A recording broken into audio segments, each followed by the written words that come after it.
a pleasure to have Ben Bakker here to give a colloquium today. Ben is associate professor at the University of Illinois Chicago. He graduated in 2010 from Princeton. And then he went to NYU, and then to Humboldt in Berlin. And then he was an assistant professor in Georgia, and then at UIC. So he's an algebraic geometer, and he's been at the center of some very recent and exciting developments in Hodge theory, arithmetic geometry, and even model theory. And he's going to report on these at the ICM next year. So today he's going to speak on the fundamental group of algebraic varieties and the Shafarevich conjecture. Thank you so much. Okay, good. I get the thank you for the very nice introduction. Hearing, how long ago I graduated makes me feel and also thanks for the invitation to speak. It's a pleasure to speak here. So I want to hopefully talk about some questions that are sort of very concrete. They're in some sense related to fundamental groups of complex algebraic varieties. And eventually the techniques will be less concrete, but I want to, or less sort of down to earth, but I want to give an idea for sort of why those techniques are kind of useful for addressing these questions. Okay, so the star of the show is going to be complex algebraic varieties. So let X be a complex algebraic variety.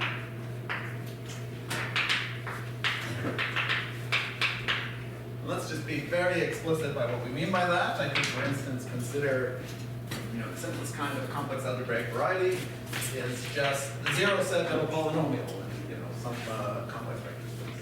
Take, I don't know, 0 is equal to x naught to the d, since 1 to the d, plus so on and so forth, n to the inside of c to the n plus 1. So this gives me an n-dimensional zero set of a single polynomial. Of course, general complex algebraic varieties are more complicated. I can look at kind of zero sets of many polynomials inside of c to the n. More generally, a general complex algebraic variety will be obtained by taking zero sets of polynomials in c to the n for some n and gluing them via polynomials. Okay, so they're not necessarily all just zero sets of polynomials in a single c to the n. You might also want to do some gluing. And given a complex algebraic variety, of course, polynomials are, in particular, holomorphic functions. Okay, so a zero set of a polynomial is, in particular, a zero set of a holomorphic function. And if I glue two of these things via polynomials, well, polynomials are holomorphic functions.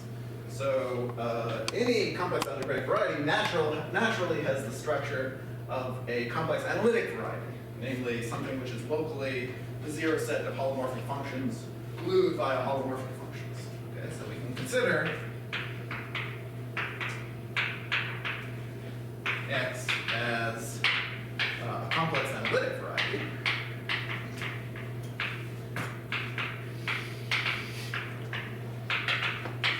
And even coarser still, I could just consider it as a topological space. And any complex analytic variety has an underlying topological space. I could just consider this a topological space.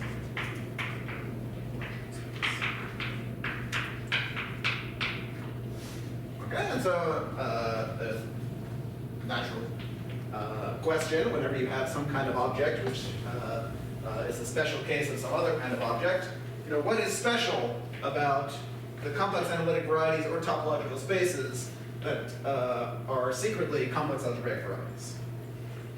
Okay, so this is sort of a meta question. We call it question 0. Sort of what is special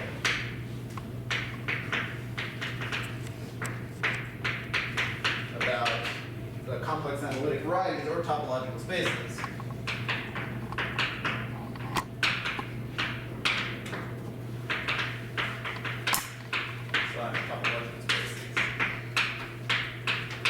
That are complex algebraic varieties coming from.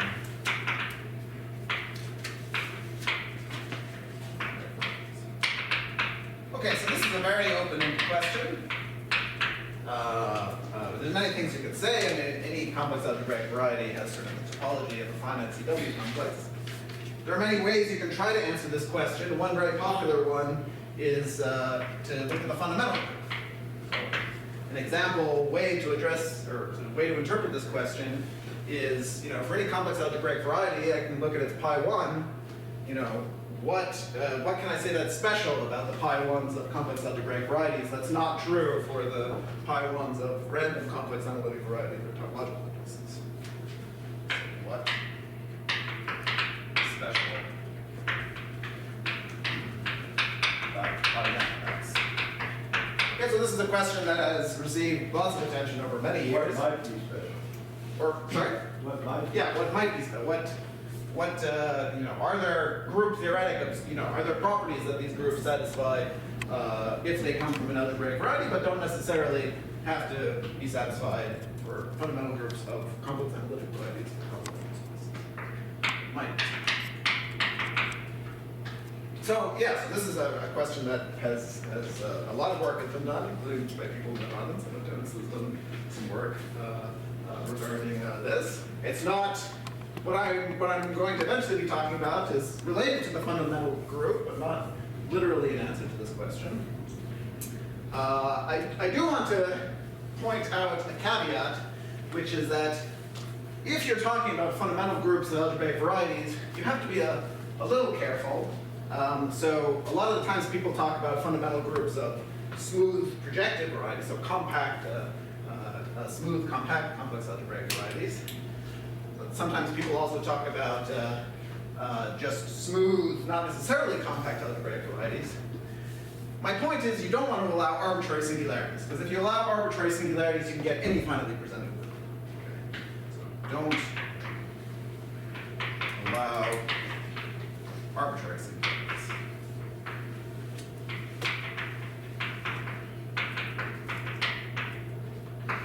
Then phi 1x could be any, it can be any. This is probably been proven several times, but these Simpson proves this. But there's a reason here. If you allow arbitrary singularities, then you can do arbitrary gluings of algebraic varieties together. So that means that you can achieve whatever finitely presented group you want sort of combinatorially, and not from the geometry of the actual algebraic variety. You're sort of gluing together a bunch of algebraic varieties in a way that kind of replicates the way you would build any finitely presented group from the topology of a CW, of a finite CW complex, just using the generators and relations, okay? So the special properties about fundamental groups of algebraic varieties, aren't about the combinatorial part of the fundamental group, because that can be anything. It's about the sort of more rigid part about the pi 1 of the sort of the non-combinatorial part of the fundamental group. So what do I mean by that? Well, what I mean by that is we should really insist that x be normal.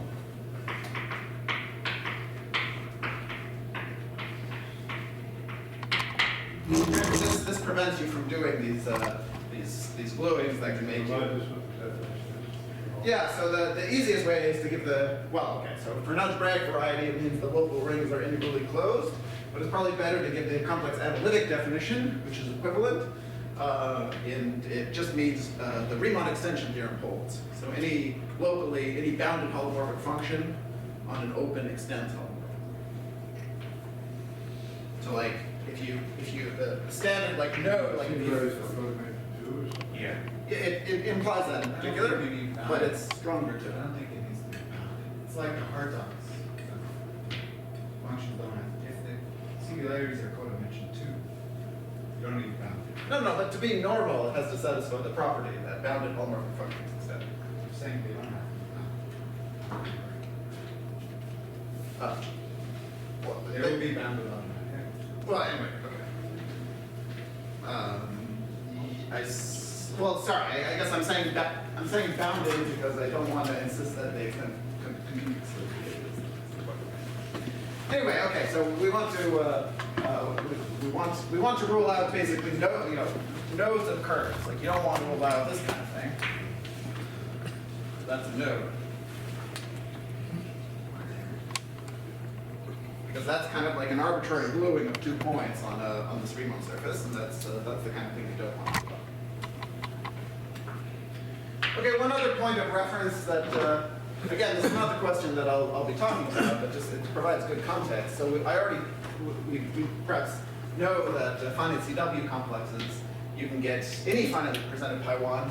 Actually, you can get any pi1 for a complex analytic variety, even better from a complex manifold. Okay, so any pi1,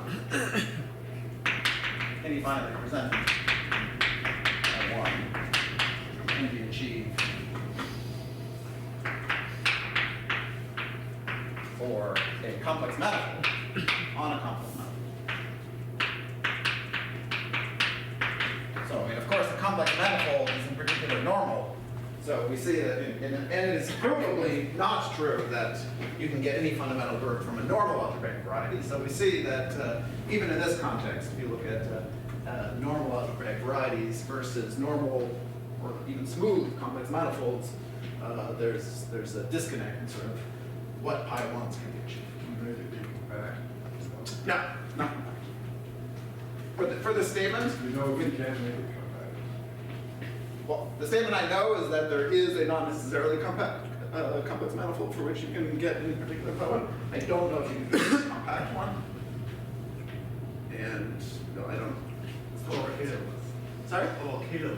Well, Kähler is much more similar in some sense to the projective situation. So there are many restrictions on sort of pi1s of Kähler compact methods. So the version I know is due to Kolar and Kapovich, but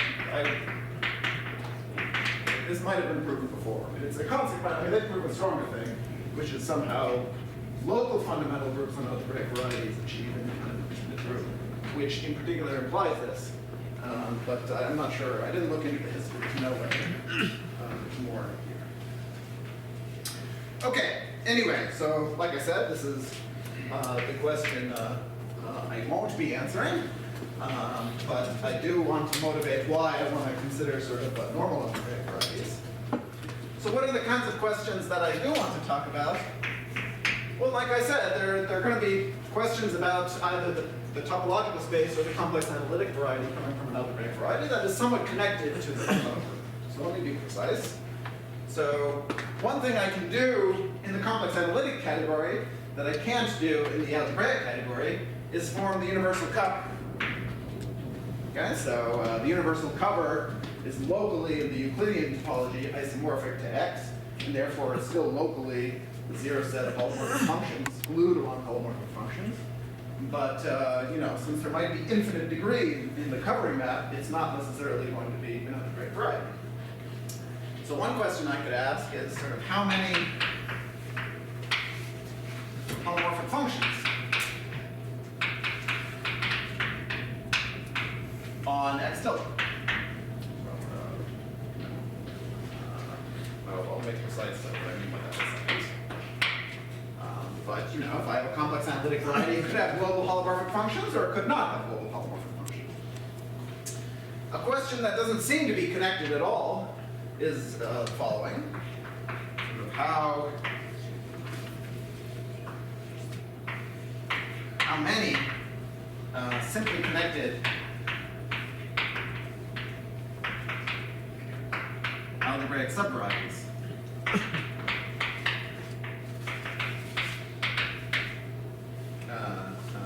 does X have? Okay, so again, this is a question about how the topology interacts with the algebraic structure, but out of an algebraic variety, I can look at all of the subvarieties that are simply connected, and what can I say about how many there are, or what the geometry is.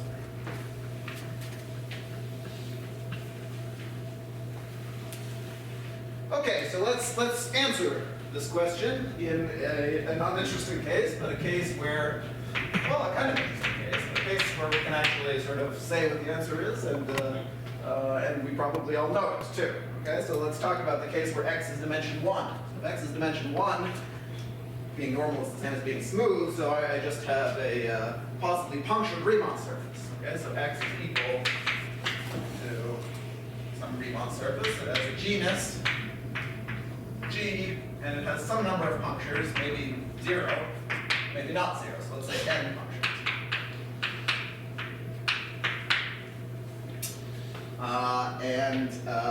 Well, okay, one of these questions is easy. Question 2 is easy because there are no interesting subvarieties of a one-dimensional complex analytic variety. It's just points or everything. So question 2 is answerable because it's uninteresting.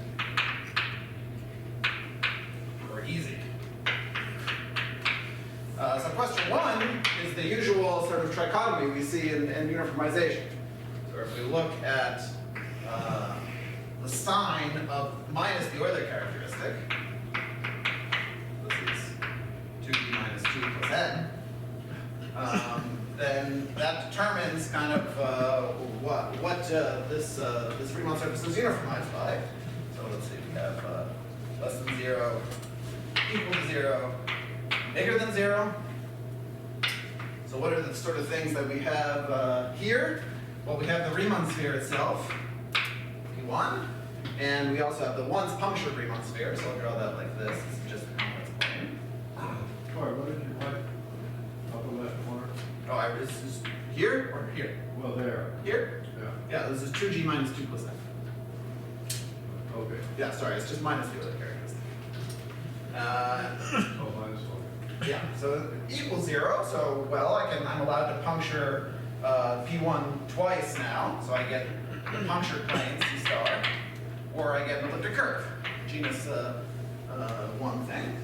And in the greater than 0 case, I could have a plane that's punctured more than twice, so like C minus 0 and 1, for instance, or I could get an elliptic curve punctured once, or I can get a higher genus curve.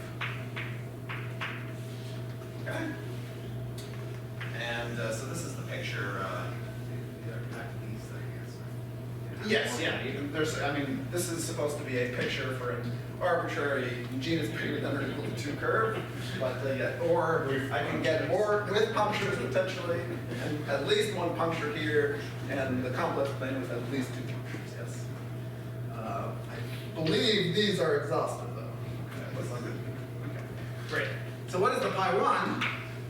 Well, we see kind of an interesting trichotomy in the pi 1. Here it's simply connected. Here it's abelian, it's either z or z squared. And here it's non-abelian and sort of interesting. So we either get, if there's at least 1 puncture, I'll get a free group on at least 2 generators. So it's either free or it's a surface group of, I won't break down the presentation of genus bigger than 2.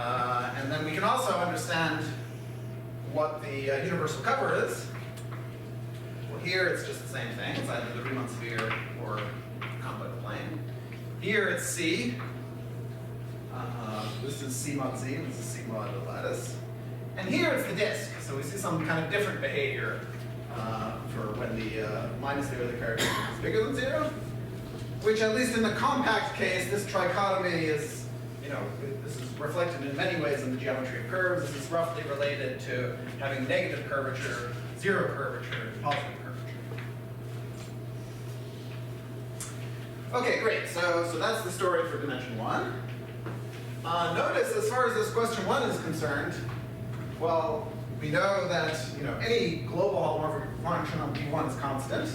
There are lots of holomorphic functions on the complex plane, and there are also lots of functions on the disk. In a way, again, I'll make precise. So, at least in part motivated by this dimension 1 equal story, but also by some higher dimensional considerations, Shafarevich made the following, I think it's fair to say, bold conjecture in the 70s, I think, when it first appeared. May not have literally appeared as a conjecture, may have been more of a question. And it says the following. So for x, let's say smooth. Smooth is not so important. What's more important is that it's compact. So if I have a smooth, compact algebraic variety, then I can say something very strong about the universal cover as a complex analytic variety, namely that it's what's called holomorphically convex.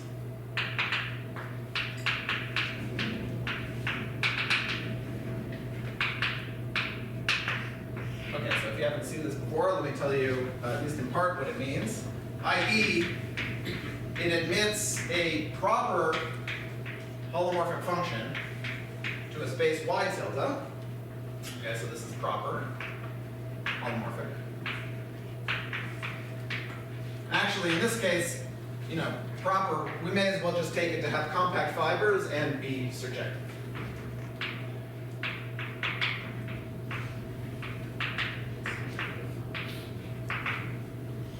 And Y tilde is Stein.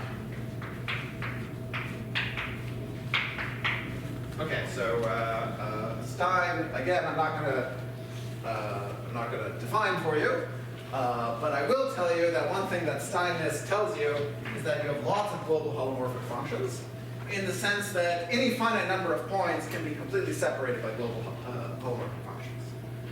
Points. Easy way to say what Stein is. It's just closed submanifolds of C. That is true. I don't like to give that as a definition. Sorry? Can you finish the statement? Yes, yes. Points are separated by global No, holomorphic. you have an if there. Sorry? You have an if. If. You have an if, and Oh, i.e. where f is on I.e. i.e.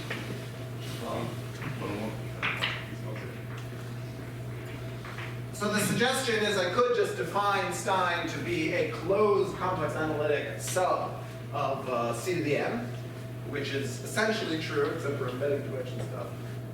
It's not English. Which is Then x is holomorphically convex, and then you give the definition, presumably. yes. Where's the definition? Oh, yes, thank you. I.e. there exists. Okay, yes, thank you. Missing my verb. But yeah, so I mean, if you want to think of, if you want to have a picture in your mind of what a Stein variety is, a Stein analytic space, it is a closed sub of C to the n. So in particular, I mean, you can restrict any global holomorphic function on C to the n to Y tilde, and you'll get lots of global holomorphic functions. And since you can separate points on C to the n by restricting, you can also separate points on Y tilde by global holomorphic functions. Okay, well, okay. Let's take that as a definition. Again, that's usually a theorem, and the definition is Oh, it's true. It's very hard to tell, for instance, if the disk is Stein. yeah, exactly. Yeah, indeed. Like that in particular says there's some embedding of the disk. and But stuff. what's the definition that goes with the English meaning of the words holomorphically convex? Okay, so I'll give it to you in words because I don't want to write it. It's basically for any compact set, you can take the holomorphic convex whole, which means you look at the set of all points which are such that for any global holomorphic function, its value at that point is bounded by the sup on that compact. Okay, so that's an a priori bigger set. If that is compact for every compact you start with, then it's called holomorphic. So you view that as taking sort of a holomorphic convex whole. Convex whole is a compact Is compact, yeah. That's what holomorphic convex means. And so the only difference between Stein and holomorphically convex, Stein is then usually phrased as you're holomorphically convex and points are separated by global holomorphic. Okay, great. So this is the sense. So this conjecture is the sense in which I mean, I'm asking the question: how many holomorphic functions, how many global holomorphic functions there are? An answer to that would be, well, if the universal cover is Stein, then there would in particular be lots of global holomorphic functions, in particular enough to separate points. Just looking at our list over here, we see that we're either Stein, so the disk is Stein, the complex numbers are Stein, or we're proper, and so any proper thing is homomorphically convex because it admits a proper map to a Stein thing, namely the point. Okay, so we sort of see by hand that this conjecture is verified in dimension 1. It seems, like I said, it seems a little outlandish until you start trying to write down an algebraic variety that contradicts it, and you realize you can't. So maybe there's something to it. Now the interesting thing is that this way of answering question 1 actually has a bearing on question 2. So this was an observation that goes back to Collar.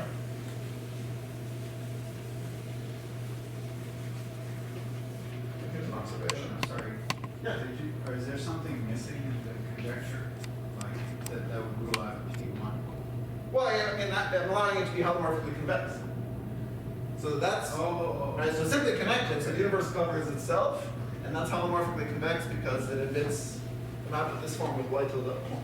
Yeah, so it's kind of very cleverly deals with the case where you have infinite fundamental group and not so infinite fundamental group, and somehow it's saying, you know, in the latter case you get something proper, in the former case maybe you get something with lots of holomorphic functions, and that's actually the general behavior. Okay, so as far as question 1 is concerned, here's an observation of Collar. Right, and at least goes back to Collar, maybe it goes back earlier. Which is that, suppose this is true. Okay, so again, assuming X is smooth, compact, complex algebraic variety, suppose we know that the universal cover is holomorphically convex. Okay, so I wrote this as y tilde and f tilde for a reason. The point being that, you know, X is the quotient of this by the action of pi 1. Because the fibers here are compact, pi 1 acts discretely on y tilde, so I can take the quotient. So if this is true, I get a map downstairs on X to what we'll call y, which is just a quotient of this space by the action of pi 1 x. Okay, and if X is smooth and compact, then this is a proper holomorphic map. In particular, y is also compact. And by Gaga, it follows that y is also an algebraic variety. Okay, so somehow by this being true upstairs, we can produce some interesting map of algebraic varieties downstairs, and it has an interesting property. So note, if we have a subvariety inside of X, well, for instance, it could be simply connected, but more generally, if I have a subvariety of X whose image on pi 1 inside of X is What are the finite. properties of F? You didn't write? So it's just algebraic at the moment, and proper.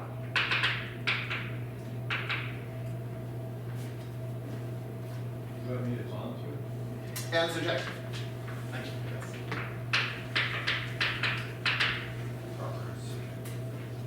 Yeah, proper doesn't mean surjective, but it will be surjective. Does y have lower dimension, you're assuming tacitly? Well, that's kind of the interesting case. It could, that's the interesting I case. mean, does the statement make any sense if it's not lower dimensional? Well, it could be the identity. Yeah, right, so it doesn't make any sense. It's not an observation. Now, what Oh, if- well, it's trivial. It makes sense. No, but It's a it's trivial not, observation. surely a non-trivial observation, so, I mean, so, the map is onto and y is lower dimension. No, not in general. No, again, this might No, be. but I mean, This is not, that the observation or not? no. No, the observation is that you get an a proper algebraic map downstairs. Oh, you get it on. That you get the algebraic map, not that anything. Oh, this map, I mean, there exists such a map, which is, some cover space, and proper map. Yeah, exactly. So the observation is that the tildes that I wrote here that maybe were unjustified when I wrote it are justified because this arises as the base change of a map downstairs. Or rather, the map on universal covers. Use that word base change, I don't know what it means. Yeah, sorry, so not base change, but the map on universal covers from an algebraic map, which is a strong statement about some random holomorphic map of that would be wrong. Okay, but even better, so this is continuing with the observation. This, Proper algebraic map? yes, But Proper- what does it say to proper or not? no, well, X is assumed to be compact, and therefore Y. Okay, so this map, in addition, satisfies a property, which is that if I have an algebraic subvariety of X, such that the image on pi 1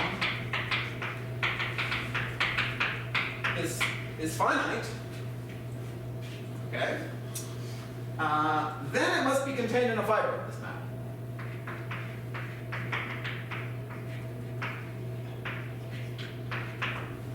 So why is that? Well, so sorry, this should be a proper. It's a closed sum. Okay, so Z itself is compact as well. Can I restate the statement? Sure. Given this situation here, there's a map downstairs, which this becomes equals a cover, where the target is algebraic.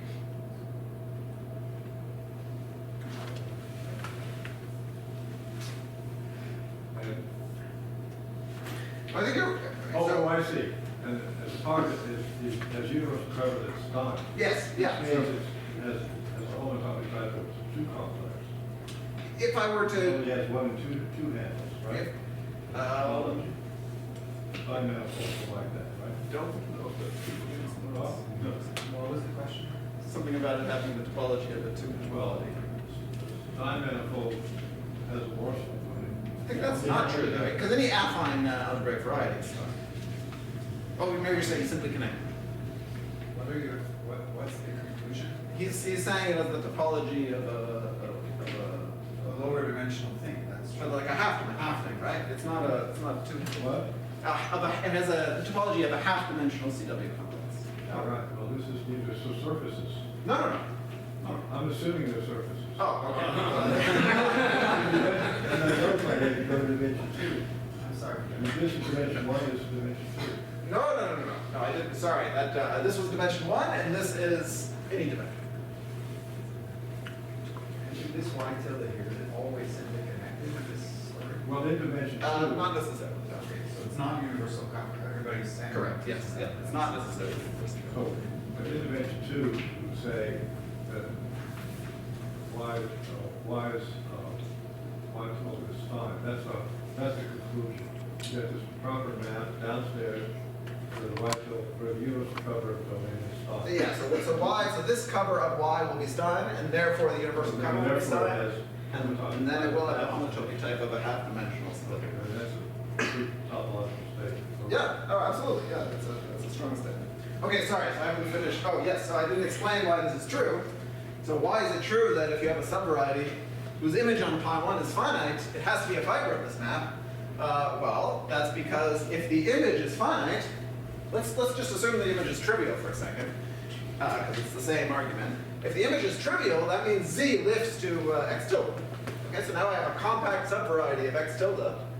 And, okay, well, if I map it downstairs, I have a compact subvariety of something that's Stein.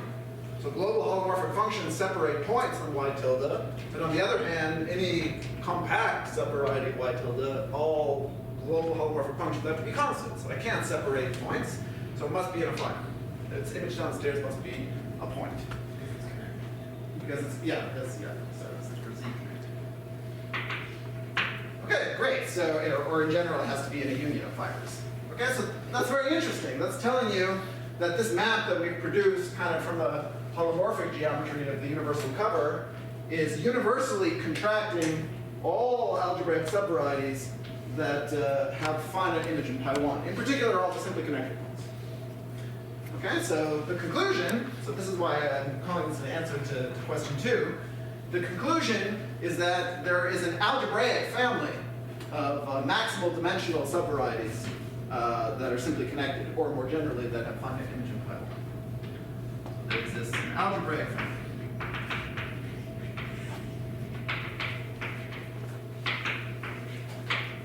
Of maximal dimensional, simply connected subvarieties. Which is, again, not obvious. I mean, if I give you an algebraic variety, so like now let's think about like the two-dimensional case. If you have a two-dimensional algebraic surface, in particular, any algebraic varieties have lots of curves.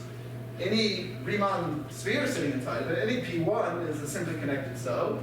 So in particular, this is either saying that you have a family of P1s that's covering your whole surface, or there's finitely many, which is already a pretty strong statement about, assuming the fundamental group is infinite, because it could just be the case that it's simply connected.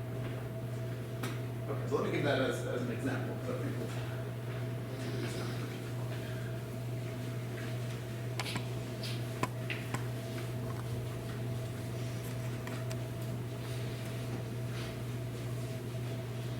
Okay, so as an example, The family is like the fiber or the white.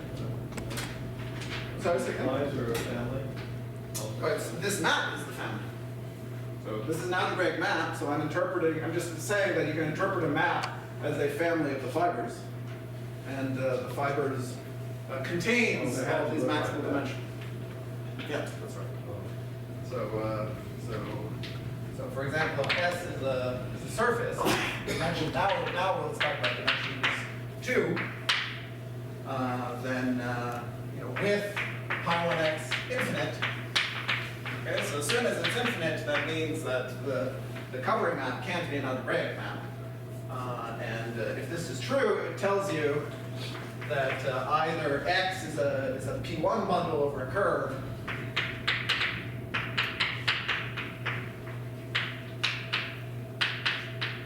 or it has finally many genus 0 curves.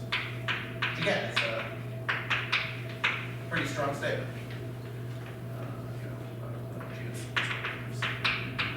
Okay, so all that is to say that these two kind of down-to-earth topological and holomorphic questions about algebraic varieties interact, and they interact in a non-trivial way.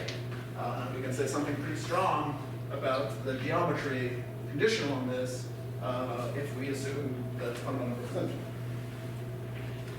Okay, cool. So that's all great. This consequence of any conjecture. What's the or statement? Okay, so let me answer that first. So this consequence of the conjecture, I don't think it's known to be true in the way I've stated it. If you replace this pi1 being infinite condition with some negative curvature stuff, then in some cases, you can deduce this. There's a general statement there that's conjectured. This is like the Green-Griffiths conjecture in a particular form. But no, the statement is not in that case. And what was the other question? What was the or? Either it's a P1 bundle over a curve, Or there are finally many genus 0 curves. there are only finitely many. Only finally many. Different from there, but Yes, yes, thank you. okay. There's no, well, yeah, Fine. or there are only. Great, okay. All right, so okay, I'm gonna very quickly explain, so there's another piece of motivation for this conjecture other than the dimension 1 case, which is, kind of justifies this conjecture a bit more. And it goes by trying to understand representations of the fundamental group. So, in general, understanding of just a finitely presented group is hard. But maybe we can try to understand it using representations. So let's look at linear representations. Okay? Well, then, of course, we're brought to the question of, for an algebraic variety, how do I make representations of its fundamental group? Well, one way of doing that is by taking families of varieties over the given variety. So here's an example. Algebraic families over X give representations. The short answer is by considering the sort of mandrill of the family as I go around the base of representations. Okay, so let me do an example that's illustrative of the general principle here that maybe also gives a special case of what I was saying over here. Let's talk about the uniformization of C minus 0, 1. Okay? So now we're going to do some first-year complex analysis. So let's take X to be C minus 0 and 1. Okay, so that was in the third column of my picture. So it should be uniformized by the disk. And I'm going to construct that uniformization for you. So let's take as a coordinate on the complex plane lambda. I want to produce a family over this base such that I can get this representation of a fundamental group. So what is that family going to be? It's going to be the family of branched covers of the Riemann surface given by y squared is equal to x minus 1, x minus lambda. Okay, so this I'll call W. This is some family of algebraic curves. I mean, affine the way I've stated it. So they live in the xy plane with parameter lambda. but we can sort of compactify them with a single point at infinity, or sorry, I should say minus 0, 1, because something funky happens at 0, 1. And topologically, these all look the same. They all look like a genus 1 Riemann surface with a function.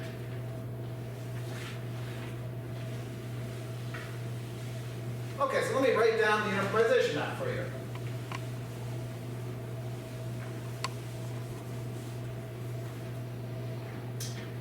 Well, I take the universal cover. Okay, now somehow the point is that if I take this family of varieties over X and pull it back to the universal cover, because it's topologically locally trivial, I can trivialize it topologically. So this is isomorphic to just a single copy of this punctured Riemann surface across X tilde. So that means once and for all, I can take a basis of its homology. So let's take alpha and beta. In fact, I don't want the homology of this. I want to fill in the point, but it's not really going to matter.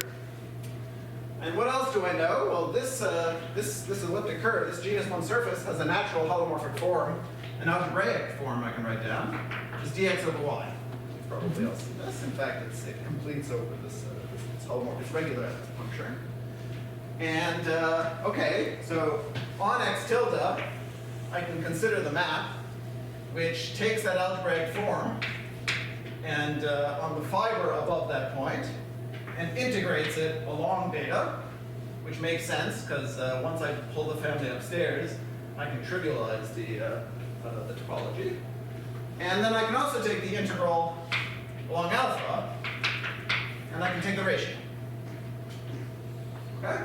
So, because this is sort of an oriented basis for the cup product pairing, turns out this has positive imaginary part, so it lands in the upper half plane, to the disk, isomorphic to the disk.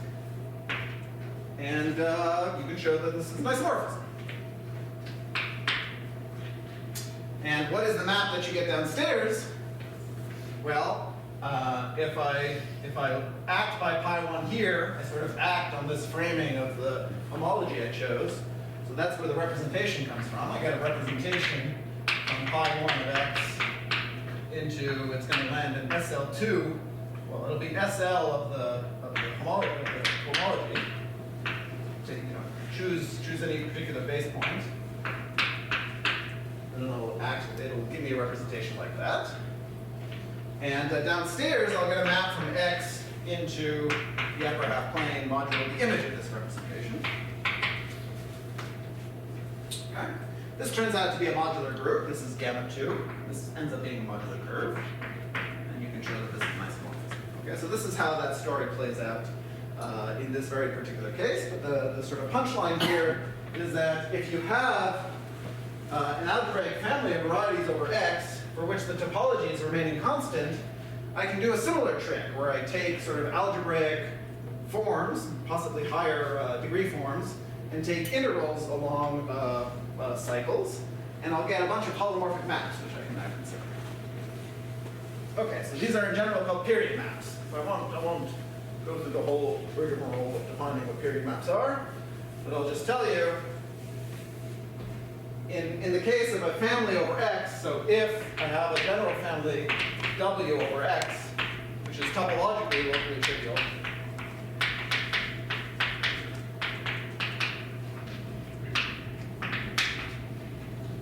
then that gives me a very similar kind of map to the one I wrote down here. It's called a period map. So it lands inside, it's called a period domain, which is essentially parameterizing ratios of these integrals of algebraic forms. I won't get into the details, but if you sort of have heard of them, it's parameterizes sort of polarized integral Hodge functions. And there's also a monodromy representation. So I have a monodromy representation from pi1 of x into sort of GL of the cohomology of the fiber. So let's call it like that.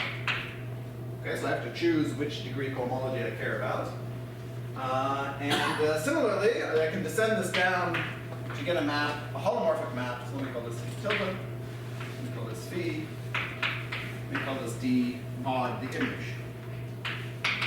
Okay, so somehow the the story is looking very similar to this story I sketched over here. Unfortunately, it is not so similar. So let me tell you why. Here's some facts. So over here, things were particularly simple because this quotient ended up being a modular curve, modular algebraic curve. In general, this d mod the image of rho thing is not algebraic for important reasons. Okay? But nonetheless, you can consider the image of this period map. So I'll call that y. And I'll call this map f, suggestively. So the image of this map, well, really it's the closure of the image. So for a random holomorphic map, that doesn't necessarily have to be anything. But it turns out in this case, this was proved by Griffiths, that the closure of the image is actually a complex analytic variety. But in fact, it's algebraic. Okay, so this is sort of something that was proven with Brunebarbe and Tsimerman a while ago. So y is algebraic. In fact, quasi-projective. And this is where model theory comes in. So I don't know if I have time to mention where it comes in, but maybe I'll say something at some point. I'll give you the 30-second version of where model theory comes in. I mean, the hard part of this theorem is a priori, this is just a complex analytic map. So, like, it's not true that images of algebraic varieties under complex analytic map are algebraic, because you could sort of have essential singularities. So you need to say somehow, in some language, that essential singularities are not arising. And the point of this theorem is that, well, this period map isn't some random holomorphic map. It's sort of ratios of these kind of integrals. These integrals satisfy Gauss-Lennine differential equations. They satisfy ordinary algebraic differential equations. So they're not just random holomorphic functions. They're very special holomorphic functions. And that in turn tells you something which is akin to saying that there are no essential singularities at infinity. And the correct phrase to insert that makes it all work is to say that they are definable in an openable structure. And that's where the model is. Okay, but let me not get into that. I want to explain why this is all relevant. And the hint is that I use the same notation here, right? So we've produced an algebraic variety y and a map from x that I'm calling f. And the observation I want to make is that this f satisfies a lot of the properties that the f coming from the Shafarevich conjecture satisfies. So first of all, here's the second observation. Phi, this period map phi, is trivial on some algebraic subvariety of x, if and only if the image in pi 1 under this representation is finite. If and only if, sort of, I'll say, rho of x applied to sort of the image pi 1 of t is finite. Okay, so just like in the sort of in the discussion of the Shafarevich conjecture, we have produced an algebraic map which is exactly contracting the sort of maximal subvarieties along which this monodromy representation has finite image. Okay, so that's already something like answering question 2. So in particular, it's telling me that there's an algebraic family of maximal algebraic subvarieties on which this representation has finite image. Okay? That's question 2. Sorry, that's point 2, which is relevant to question 2. And what about question 1? Well, this period domain also has a bunch of nice properties. In particular, it has some negative curvature properties. And so this y, if I look at it upstairs, it turns out I can build a pluri-subharmonic compact exhaustion of y tilde using the negative curvature of v. Because that's a lot of words, but the upshot is that is the criterion by which you prove something is Stein.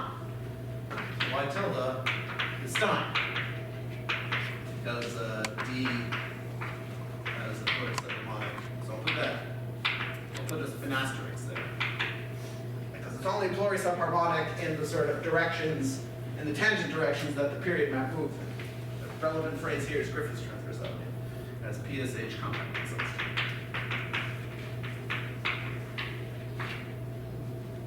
Okay, so I only have 7 minutes left. Let me now state a theorem. So this is all, so the upshot of this example is if I consider families of algebraic varieties over X, I get a representation of the fundamental group for which I can produce an algebraic map that has a lot of the similar properties that we're looking for. It sort of contracts all the things along which the representation has finite image, and the base of this, the target of this map, is Stein. Okay, so it's sort of very relevant to this Shafarevich conjecture. The downside is that, well, a representation that sort of comes from a family of algebraic varieties seems pretty special. Okay, so let me just say what the upshot is. If we have a family of algebraic varieties for which this representation is faithful, then you can in fact conclude the Shafarevich conjecture. So if rho x is faithful, then Shafarevich holds. Because this was known way back when. This was again another motivation for why you should expect the Shafarevich conjecture to be true. The bad news is, well, here's the sort of frowny face, aren't these representations of the fundamental group coming from geometry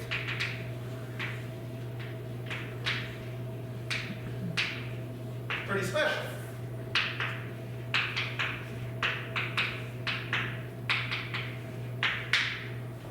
Okay? I mean, there's some, there's a lot of, the condition of being the monodromy of an actual sort of family of algebraic varieties seems like an extremely special condition. And the really cool thing is that the answer that non-abelian Hodge theory would give to this statement, or this question, is that no, they aren't. Okay, so I want to spend the last 5 minutes explaining why non-abelian Hodge theory tells you that any representation of the fundamental group is just as good as as a representation coming from the monodromy of a family of algebraic varieties. At least for these purposes. Okay, so let me now state some concrete theorems, and then we'll have a little bit of time at the end. So this is theorem 1. This is again with Brunebarbe and Tsimerman. Not the same paper, so this is from last year. Okay, so it says that for any representation rho x of pi 1 x into GLR, C, for any complex representation of a fundamental group, there exists an essentially unique map, F, algebraic map, from x to y, which has the property that this representation factors through the pi 1 of y. So 1 rho x factors through, I'll just call it rho y. This is the representation on y. And this map contracts exactly all the subvarieties along which the original representation had finite image, or in other words, if you restrict this representation to any positive dimensional subvariety y, this has infinite image. See in y, positive dimensional, sort of if I apply rho y to the image of pi 1 z, then it's infinite. Okay, so we have without any family lying around, it will be the case that just given any representation of the fundamental group, I mean, one way to interpret this is there's an algebraic family of maximal algebraic subvarieties of X on which that representation has finite image. Okay, and moreover, there is a morphism which contracts exactly those families. Okay, so that's kind of the version of 2 over there.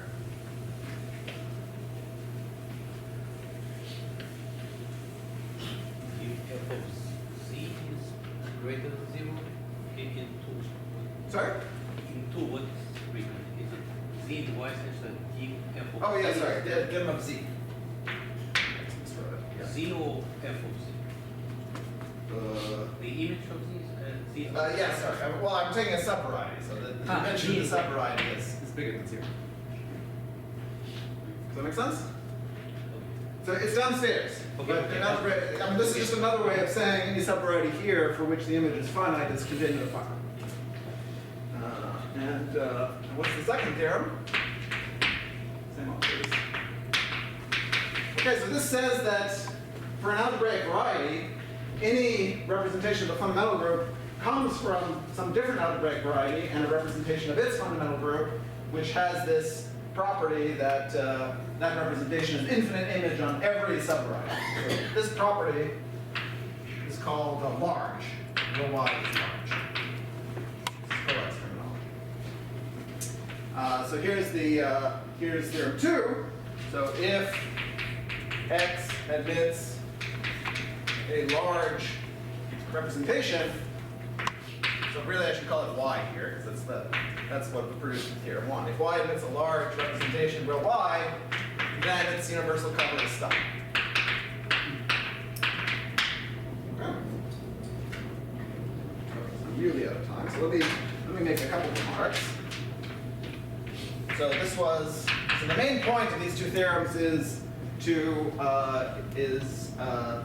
deal with the case of non-proper X, because that's somehow non-abelian Hodge theory was developed in the 90s for proper X, and it's taken a lot longer to unpack non-abelian Hodge theory in the non-proper case. So this was proven. So versions of this, slight weakening of this, was proven in roughly 2007 by. Okay, so let me write it. So theorem 1 for a semi-simple row, and theorem 2 for, I guess, a faithful representation. No, I guess theorem 2 for semi-simple, and theorem 2 proven roughly 2007 by SEU. This is a combination of a lot of development techniques from many people. Katsarkov, and Ramachandran. And like I said, I mean, the non-abelian Hodge theory kind of in the non-proper context is something that has been worked out to some extent, largely through the efforts of Machizuki. Sorry? Yes, this is, yes, I hear you will be here soon, so I can get more details about this, because I don't have the time.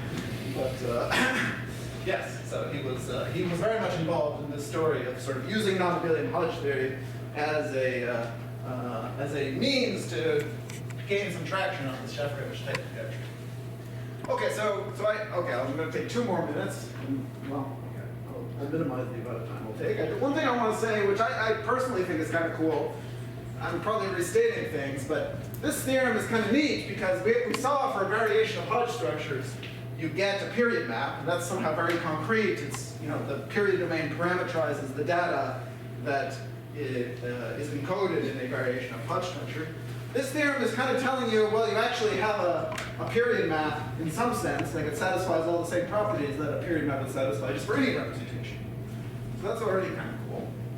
So that was the one thing I wanted to mention. And then I wanted to sort of say something about why non-abelian Hodge theory, enters to tell you statements, allows you to prove stuff like this. Let me focus on this behavior 2. Right, so we said that in 2, like the point was any z in X for which this representation had finite image was forced to be contained in a fiber. Now, that feels a lot like there's some kind of harmonic structure floating around, because if you had sort of a harmonic map, and if the finiteness of the representation on a subvariety somehow meant that the image of that harmonic map on the subvariety were bounded, then the maximum principle for harmonic maps would then tell you it has to be constant. Okay, so that's the kind of thing that's happening here. There's the main input of non-abelian Hodge theory is the harmonic theory of representations, and it tells you something about if you have a subvariety such that blah blah blah. then then this harmonic map actually has to be constant. Okay? I'm already over, but let me at least tell you, there's two kinds of harmonic theories that show up. There's an Archimedean one. Archimedean, let's spell Archimedean. No, it doesn't matter. Archimedean harmonic theory and non-Archimedean. And kind of both of these address different parts of what we're missing compared to a variation of Hodge structures, like a family of algebraic varieties. Remember, for a family of algebraic varieties, this was an integral representation, and there was also some Hodge structure floating around. So the Archimedean theory tells you that for any complex representation, you can find a harmonic map to the space of Hermitian metrics on your vector space. And it turns out that the period domain is kind of an enhancement of this space. So somehow the Archimedean harmonic theory tells you that you have harmonic maps like this, which can be lifted in certain circumstances.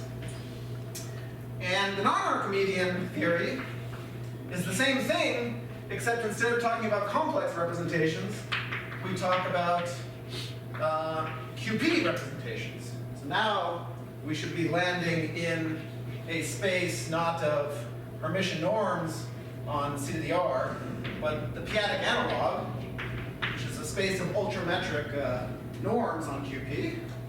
And this has this kind of fun tree structure. This is like Brunebarbe's building. It looks like this. The cool thing is that it makes sense to talk about harmonic maps to both of these.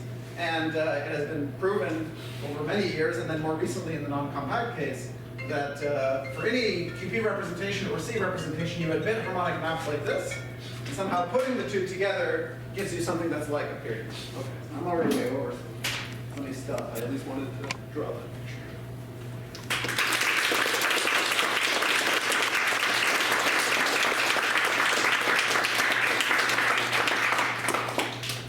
Any question?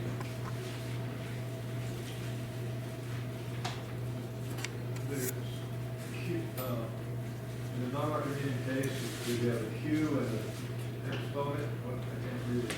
Oh yeah, well that's because it's nonsense. It should be an R. What? It's just I should have written QP to the R, but I wrote Q to the P instead, which is not what anybody should write. But yeah, so I was rushing here, of course. But the point is that for complex representations, you have sort of the Archimedean. You have the harmonic theory of the Archimedean place, which is about Hermitian norms, harmonic Hermitian metrics, and at the non-Archimedean place, which has to do with QP representation of pi 1, you have harmonic ultrametric norms. And both of them play an important role that obviously I didn't get to describing. But this is somehow to replace the Z structure that we had in the example, where we had an actual family of varieties. And this was to replace the sort of Hodge structure. And like these two theorems, what's Shafarevich? Yeah, right. So I also didn't get to that. But so as a consequence of this, so if you have a, so the consequence is, so there's the simplest statement I can make. Well, I mean, somehow theorem 2 is kind of the best statement. Somehow the part that gets a little complicated in the non-compact setting is what literally should be the replacement of holomorphically convex. So the conclusion in general is basically that if you have a faithful representation of the fundamental group, then you're quasi-holomorphically convex, meaning your universal covers a Zariski open inside of a holomorphically convex thing, which is the most you can hope for because of things like c squared minus 0. Okay, so this is simply connected, but it is quasi-holomorphically convex, but not holomorphically convex. Okay, so that's the best you can hope for, and that's what you prove in the presence of a faithful representation. And but somehow this statement is well, it doesn't involve the faithfulness. The faithfulness is just used because you don't want to unwrap the kind of proper part of the holomorphically convex. So, sorry. Speaking of the tree discussion, you have to take the Cartesian product, R times, of the tree. or not? It's just one. No. It's one kind. So once if you're okay, so you can do this for any group. Yeah. So if you have a simple group, then it's something that looks like a tree. So like this picture I drew is for SL, and the picture for GL2 should be this crosswalk. But if you have a semi-simple group, it's product trees. Yes.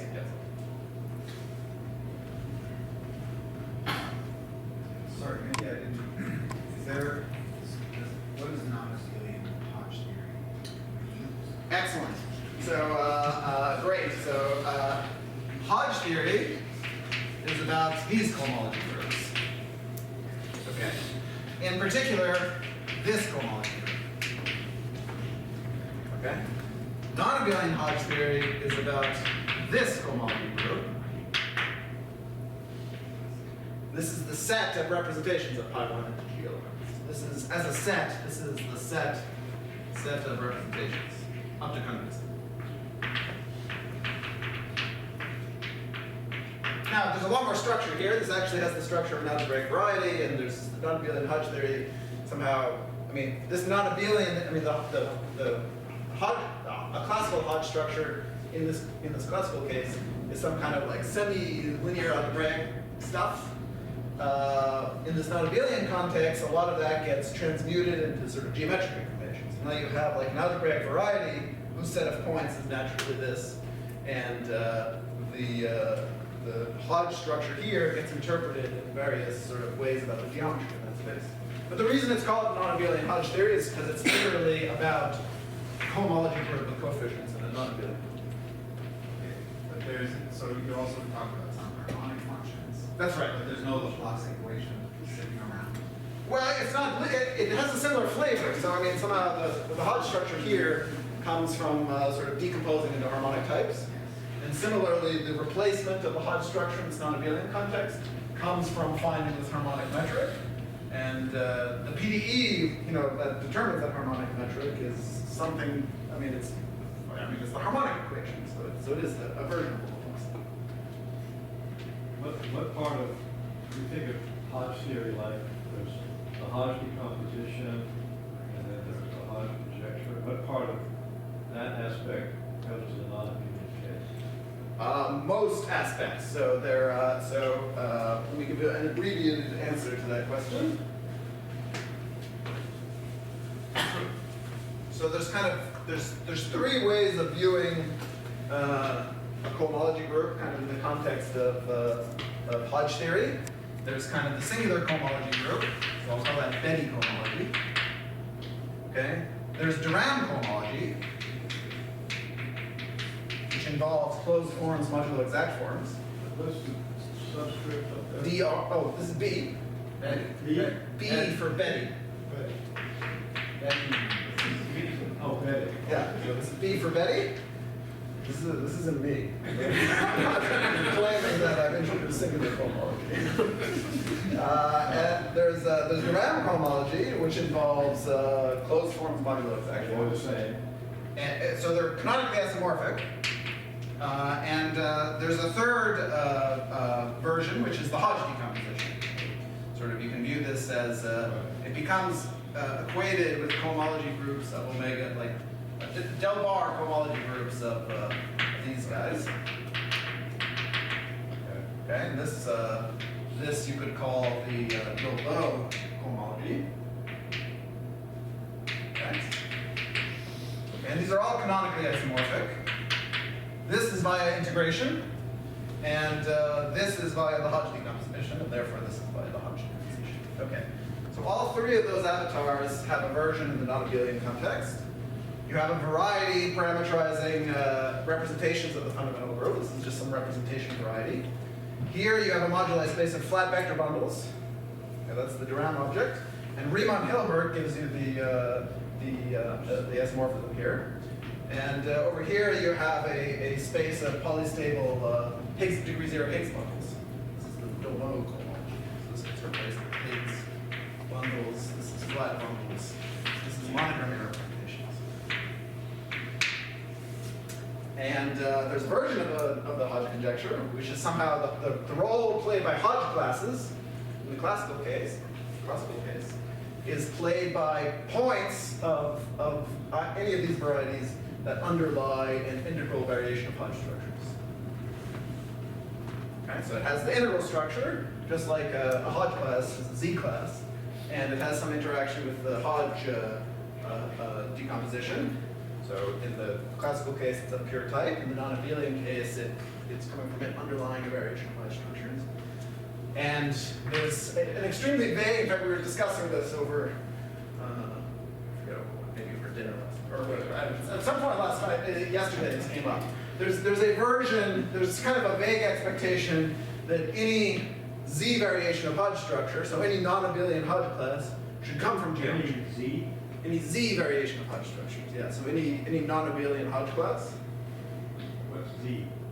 The integers, yeah. An integral polarizable Hodge variation of Hodge structures. So a Z local system which underlies a variation of Hodge structures. And you kind of vaguely I don't know would what it needs to be for a variation which is found over Z.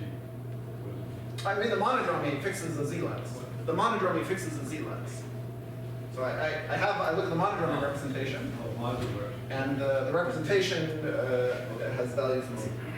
This is the arithmetic group of the algebraic group we're talking about. The representation goes with. Yeah, there's the some arithmetic group. there's some Z structure for which it lands inside of the GLN Z. That's right. So anyway, there's a vague conjecture that is kind of the non-abelian Hodge conjecture, which is that any